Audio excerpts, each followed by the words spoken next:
प्रणाम। दीपों का त्योहार दिवाली आ रहा है।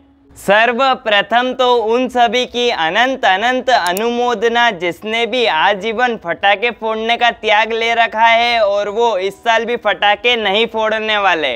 लेकिन आज की इस वीडियो में हम बताने जा रहे हैं जो भी व्यक्ति फटाके फोड़ते हैं उनको 8 प्रकार के कर्म बंधन होते हैं, जिस कारण से उनकी आत्मा की इस भव में भी और आने वाले कई भवों तक काफी दुर्दशा हो सकती है। सबसे पहला जो कर्म बंधता है फटाके फोड़ने से वो है ज्ञानावरणीय कर्म।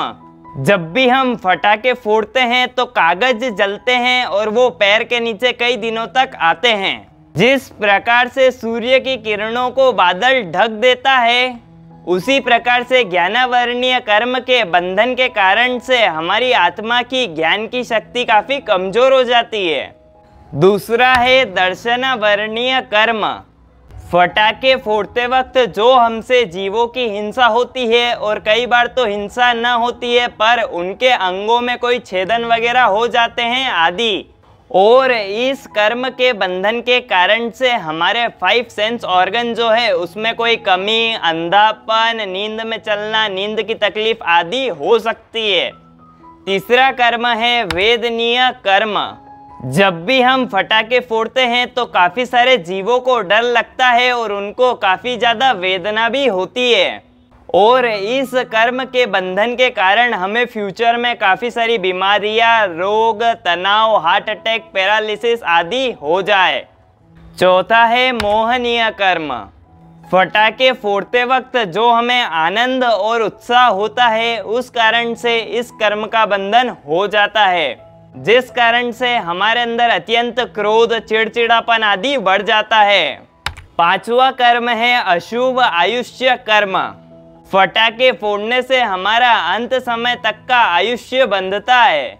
हमने कई बार देखा होगा हमारे आसपास में किसी व्यक्ति की काफी कम एज, अल्प आयु में डेथ वगैरह हो गई है, वो इसी कर्म के बंधन के कारण से होती है। छठा है नाम कर्म। फटाके जब हम फोड़ते हैं तो उसमें आग उत्पन्न होती है जिसमें कई सारे जीव जलकर मर जाते हैं, और इस कर्म के कारण हमें सुंदरता, सौभाग्य, दुर्भाग्य, अपमान आदि मिलता है। लेकिन इस कर्म के बंधन के कारण हो सकता है हमारा जीवन में दुर्भाग्य बढ़ जाए, हमारा अपमान होना बढ़ जाए आदि। सातवां है गोत्र कर्म। फटाके फोड़ने के लिए किसी को प्रोत्साहन देना।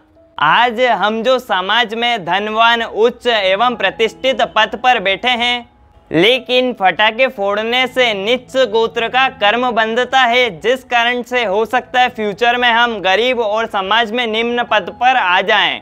आठवां है अंतराय कर्म। हम जो फटाकों को फोड़ते हैं उसकी आवाज से काफी सारे लोगों को काफी ज्यादा डिस्टर्बेंस होता है, जिससे किसी की पढ़ाई में तो किसी की नींद में तो किसी की शांति में काफी ज्यादा विघ्न डलता है, और इस कर्म के बंधन के कारण से हो सकता है आने वाले समय में हमारे कामों में काफी ज्यादा विघ्न आए। और ऐसे तो ये 8वें कर्म काफी ज्यादा समझने के हैं, लेकिन आज हमने एक छोटे से फॉर्म में आपको बताए हैं। और ये वीडियो जो भी देख रहा है, अगर पेरेंट्स देख रहे हैं तो अपने बच्चों को इस साल फटाके ना दिलाएं, और अगर बच्चे देख रहे हैं तो ये संकल्प ले के हम आजीवन फटाके नहीं फोड़ेंगे। वितराग परमात्मा की आज्ञा के विरुद्ध कुछ भी कहने में आया हो तो मिच्छा में दुक्कड़म। जिन शासन सबसे महान।